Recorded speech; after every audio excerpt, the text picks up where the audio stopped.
जय गुरुदेव। और दोस्तों, मेरे चैनल सिद्धसावर मंत्र में आपका एक बार फिर से हार्दिक स्वागत है।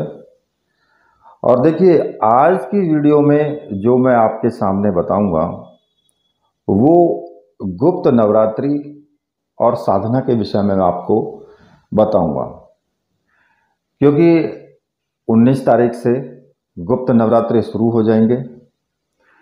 और इन गुप्त नवरात्रों में साधनाएं कर सकते हैं, कैसे कर सकते हैं, कौन सी साधना होनी चाहिए, इस सभी के बारे में चर्चा मैं आपसे करूंगा।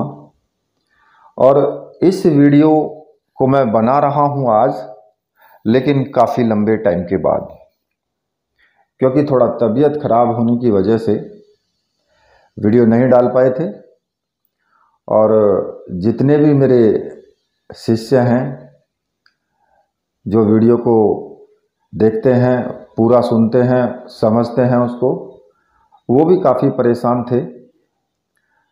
लेकिन हुआ क्या कि थोड़ा दाढ़ की प्रॉब्लम की वजह से, क्योंकि एक दाढ़ उखड़वानी पड़ी थी, जिस कारण से मुख में 8-10 दिन टाँके टाँके लगे रहे।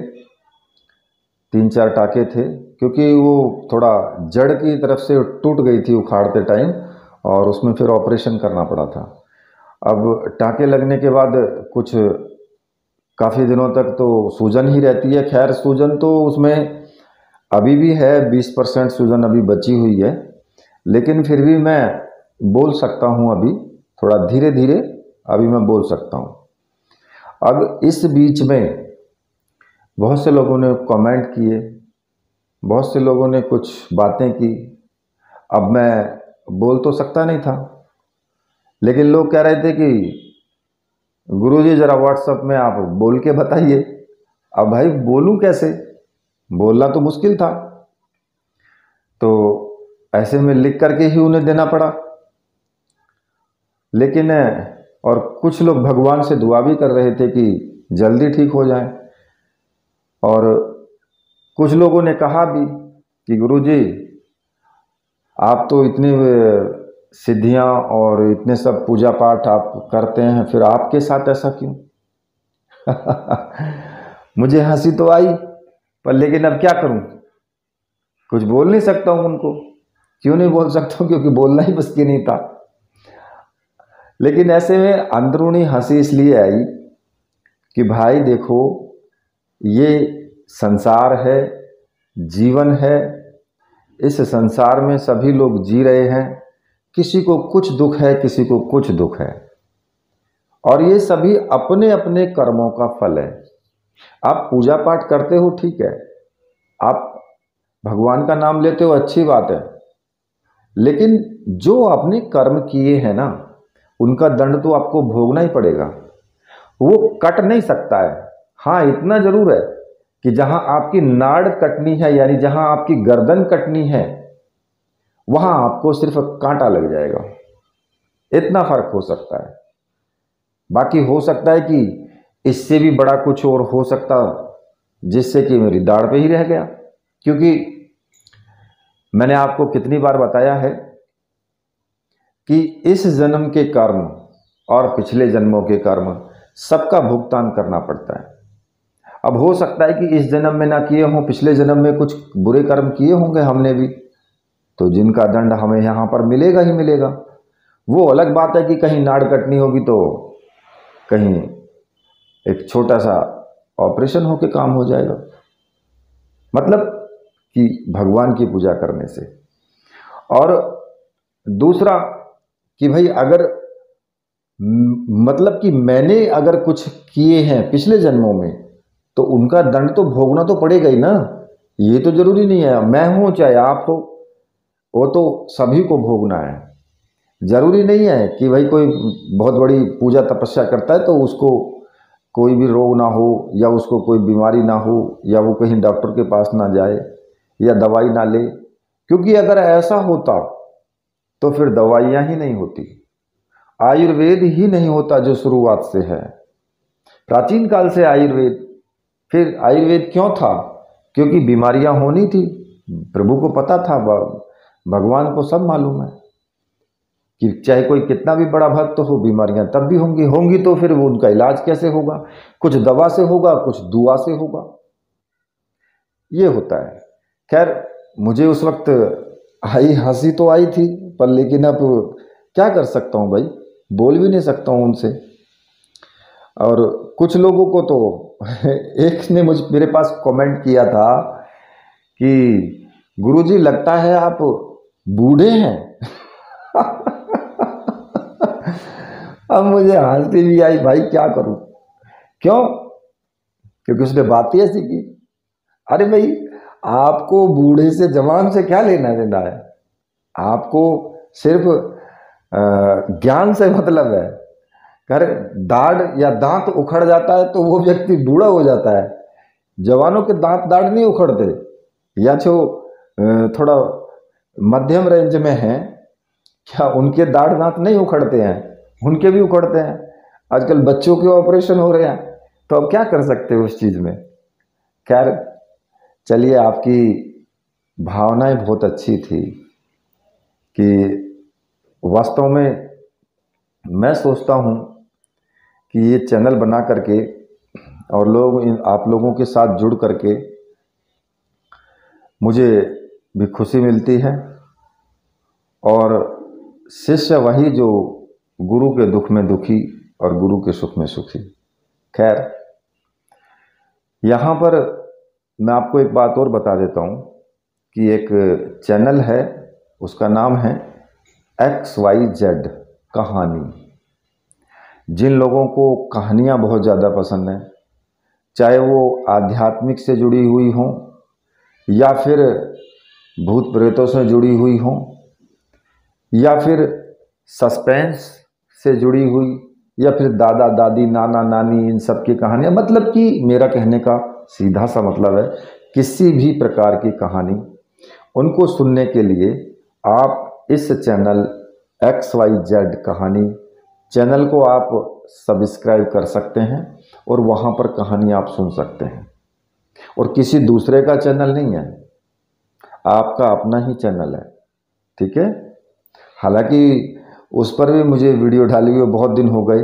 अभी तक तो मैंने क्या किया था भाई, जो रिपीट वीडियो थी उन्हीं को मैं डाल रहा था। पीछे मैंने वीडियो जो डाली हुई थी, जो लोग कई कई साल पहले मैंने वीडियो डाली हुई थी, और उन वीडियो को मैंने दोबारा से फिर एक्टिवेट करके फिर डाल दिया था, क्योंकि जो लोग नहीं देख पाए हैं पुरानी वीडियोज़ को भी, तो वो आज उन वीडियोज़ को भी देख लें। खैर, वो सब बातें हुई। अब मैं आपको बात बताता हूँ कि गुप्त नवरात्रि के बारे में, कि भाई गुप्त नवरात्रि में साधना कैसे होनी चाहिए। तो देखिए, पूरे वर्ष के अंदर नवरात्रि 4 आते हैं, 4 बार आते हैं। 2 तो गुप्त नवरात्रे आते हैं और 2 क्वार के और चैत के नवरात्रे आते हैं। और ये जो गुप्त नवरात्रे हैं, इनको गुप्त बोला गया है। गुप्त का मतलब क्या है कि देखिए, नवरात्रि में तंत्र साधनाओं का विशेष महत्व होता है। जैसा कि तुम नाम से ही आपको पता लग जाएगा कि गुप्त का मतलब है छिपा हुआ, और गुप्त नवरात्रों में गुप्त विद्याओं की सिद्धि के लिए साधना की जाती है। तो गुप्त नवरात्रि में गुप्त तरीके से तंत्र साधना की जाती है, और इनमें विशेष कामनाओं की सिद्धि के लिए नवरात्रि को जो है बहुत खास माना गया है। एक तरीके से मोक्ष की कामना के लिए भी नवरात्रि बहुत ज़्यादा अहम है। और गुप्त नवरात्रि में अघोर तांत्रिक महाविद्याओं को सिद्ध करने के लिए उपासना करते हैं, और इस दिन किए गए कुछ टोटके जो होते हैं वो भी विशेष रूप से फलदायी होते हैं, ठीक है। तो गुप्त नवरात्रि किनके लिए है? तांत्रिकों के लिए, अघोरियों के लिए, शमशान वासियों के लिए, और जो तंत्र साधनाएं करते हैं, चाहे वो घर पे करें या बाहर करें, कहीं भी करें, उन सब के लिए गुप्त नवरात्रे बहुत अहम होते हैं। अब इन गुप्त नवरात्रों में पूजा किसकी की जानी चाहिए? तो देखिए, पूजा आप लोगों को 10 महाविद्या या किसी भी देवी की आप गुप्त नवरात्रि में पूजा कर सकते हैं। ऐसा जरूरी नहीं है कि आप किसी की पूजा इसमें नहीं कर सकते कि भाई खाली आप देवियों की ही पूजा कर सकते हैं। लेकिन हाँ, नवरात्रि है, गुप्त हैं, और प्रमुख जो इनकी जो देवी हैं वो 10 महाविद्या ही हैं। तो अब या तो दुर्गा साधना करो, छन्मस्ता करो, धूमावती करो, या फिर भैरवी करो, कोई भी करो। लेकिन गुप्त नवरात्रि में तंत्र साधना इन देवियों की जा सकती है और विशेष फलदायी भी होती है। इन गुप्त नवरात्रि में जो 9 दिन होते हैं, 9 दिन में विशेष रूप से आप साधना कर सकते हैं और गुप्त तरीके से करेंगे। मतलब कि किसी को कुछ आपको नहीं बताना है कि आप कौन सी साधना कर रहे हैं। ठीक है। दूसरा, अगर मान लिया आप भैरव जी की साधना कर रहे हैं, हनुमान जी की साधना है, या राम साधना है, भगवान श्री राम की, भगवान भोलेनाथ की, या नारायण भगवान की, नरसिंह भगवान की। मतलब कहने का ये है कि आप कोई भी साधना करें, या फिर यक्षिणी, योगिनी, या फिर अप्सरा, कोई भी साधना करो, आप नवरात्रि में कर सकते हो। चाहे साबर मंत्र सिद्धि करो, चाहे आप अप्सरा सिद्धि करो, या किसी महाविद्या की सिद्धि करो। अब जब इन दिनों में कोई भी साधना कर सकते हो। जरूरी नहीं है कि आप बगलामुखी ही करें या 10 महाविद्याओं में से ही कोई करें। जिसके ऊपर आपको पूर्ण रूप से विश्वास है, जो आपके इष्ट देव हैं या देवी हैं, आप उनकी साधना कर सकते हो। किसी भी साबर मंत्र को भी सिद्ध कर सकते हो, चाहे कोई भी साबर मंत्र हो। अब इन दिनों में, क्योंकि ये जो दिन होते हैं ना, ये दिन तंत्र साधनाओं के लिए हैं, तो इनमें कोई भी साधना तांत्रिक तरीके से की जा सकती है। अब बात आती है कि 9 दिन आपको साधना किस प्रकार से। तो 9 दिन में आप दिन में भी साधना कर सकते हैं, रात में भी साधना कर सकते हैं। ऐसा कोई जरूरी नहीं है कि दिन में नहीं करेंगे रात में करेंगे, रात में नहीं करेंगे दिन में करेंगे, ऐसा कुछ नहीं है। खैर, अगर मान लिया आप रात्रि में साधना करते हैं तो फिर प्रतिदिन रात्रि में ही करें। ब्रह्मचर्य व्रत का पूर्ण रूप से पालन करें किसी भी साधना में। बहुत से लोग कहते हैं जी मैं साधना कर रहा हूं, लेकिन मुझे ब्रह्मचर्य का पालन नहीं हो पा रहा है। मैं बहुत कोशिश करता हूं लेकिन नहीं हो पाता है। यार, फिर वही बात आती है कि व्यक्ति अगर मन में सोच ले तो वो क्या नहीं कर सकता, और तुम कहते हो कि मैं ब्रह्मचर्य का पालन नहीं कर सकता। जब तुम ब्रह्मचर्य का पालन नहीं कर सकते, साधना क्या तुम खाक करोगे? छोड़ो साधना का जो लाइन है उसको छोड़ करके साइड निकल जाओ, फिर कोई फायदा नहीं है। क्योंकि या तो अपने आप को उस चीज के अनुकूल बनाओ। साधना का मतलब क्या होता है? अपने आप को साधना, अपने शरीर को साधना, उसको कष्ट दे करके, तपा करके, उसको तपस्या के अनुरूप बनाना। साधना करने से आपका अपना शरीर के ऊपर कंट्रोल होता है, जब मन के ऊपर कंट्रोल होता है। जब आप अपने मन के ऊपर कंट्रोल नहीं कर सकते तो साधना क्या है? इसलिए वो तो पालन करना ही पड़ेगा, इसमें हम कुछ नहीं कर सकते हैं कि भैया अगर आप ब्रह्मचर्य का पालन नहीं कर पा रहे हो तो वो आपकी समस्या है। मैं खड़ा होकर के आपको ब्रह्मचर्य का पालन नहीं करा सकता हूं, क्योंकि किसी भी व्यक्ति को, चाहे कोई भी हो, अगर कोई शराब पीता है, आपको उसको कितना भी मना कर लो वो नहीं मानेगा। रोज कसम खा लेगा, रोज झूठ बोलेगा कि भाई आज ही आज पी रहे हैं, बस आज के बाद हम दारू नहीं पिएंगे। कसम खाते हैं। एक दिन रुकेंगे, दूसरे दिन फिर उनकी कसम टूट जाती है कि यार कुछ नहीं, चलो आज पी लेते हैं, बाकी बाद में छोड़ देंगे। ये ऐसा वो लोग करते हैं, यानी उनका अपने मन के ऊपर कंट्रोल नहीं है। तो अब उसको कहने लगो कि भाई साहब दारू छोड़ दो आप, वो नहीं छोड़ेगा। जब तक वो अपने मन से संकल्प नहीं लेगा, जब तक उसके मन में खुद नहीं आएगा, या फिर उसको कहीं चोट नहीं लगेगी। चोट कैसे? जब उसको कोई बीमारी हो जाती है, क्योंकि शराब किडनी को, लीवर को, फेफड़े को, सबको फेल करती है। अब मान लिया कि उनका लीवर डैमेज होना शुरू हो गया, डॉक्टर के पास गया, डॉक्टर ने क्या दिया, लीवर की स्थिति यह है कि 4 महीना जियोगे या नहीं तो दारू छोड़ दो। अब क्या करेगा? अब छोड़नी पड़ेगी मजबूरी में।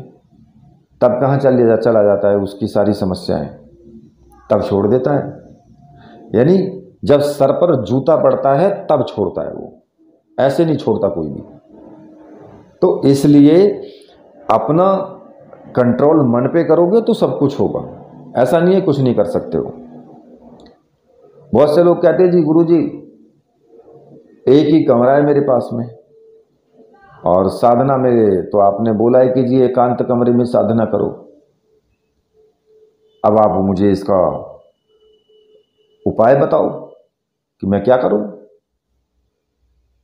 गुरुजी तुम्हें कमरा बना करके देंगे भैया, कि ये लो, ये तुम्हारे लिए मैं कमरा बनवा करके दे रहा हूं और आप इसमें बैठ के साधना कर लो। यार कैसी बात लोग करते हैं, मेरी समझ में नहीं आता कि जब तुम्हारे पास कमरा नहीं है तो उसकी व्यवस्था मैं करके दूंगा, कहां से करके दूंगा? या फिर तुम्हें ये कैसे बोल सकता हूं, जब विधि है कि एकांत में करना है, एकांत ही चाहिए, तो विधि को तो मैं तोड़ मरोड़ नहीं सकता हूं ना, तुम तोड़ मरोड़ कर सकते हो उसके साथ में। वो तो जो है वो है ही, वैसे ही करना होगा। लेकिन अब उसका समाधान मैं क्या बताऊं भाई? वो समस्या तुम्हारी है, उस समस्या को तुम ही सॉल्व करोगे। अब वो कैसे करते हो वो तुम जानते हो, ठीक है। खैर, अब यहां पर बात आती है कि भाई जो हम साधना कर रहे हैं नवरात्रि में, गुप्त नवरात्रि में, उन साधनाओं में, साधना कोई भी करें, तन से मन से पूर्ण रूप से पवित्र हो करके साधना आपको करनी है। चाहे कोई भी साधना करो, मैंने बहुत सारी वीडियोज दी हुई हैं साधना की, उनमें से कोई भी साधना कर सकते हो इन दिनों में, लेकिन विधि वही रहेगी। जो विधि उनमें बताई गई है मैंने, विधि वही रहेगी, उसी विधि से आपको साधना करनी है। चाहे वो साबर मंत्र की साधना हो तो वहां पर भी मैंने विधि बताई है, उसी विधि से आपको साधना करनी है। और अगर मैंने हनुमान जी की साधना बताई है तो आपको हनुमान जी की साधना भी उसी विधि से करनी है, भले ही नवरात्रि में कर रहे, गुप्त नवरात्रि में कर रहे हो। टाइम चेंज हो सकता है कि भाई मंगलवार की जगह गुप्त नवरात्रि हो गया, लेकिन विधि चेंज नहीं होगी, विधि वही रहेगी, सब कुछ वही रहेगा सेम।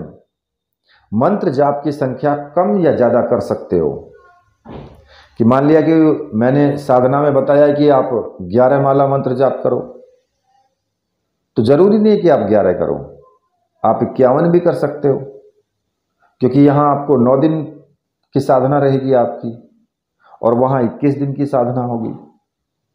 जो मैंने वीडियो में बताई होगी तो 21 दिन की होगी, और नवरात्रि में 9 ही दिन है आपके साथ में, तो भाई आप उसको 9 दिन में, आप वो आपके ऊपर डिपेंड करता है कि भाई आप कितनी माला का जाप कर सकते हो।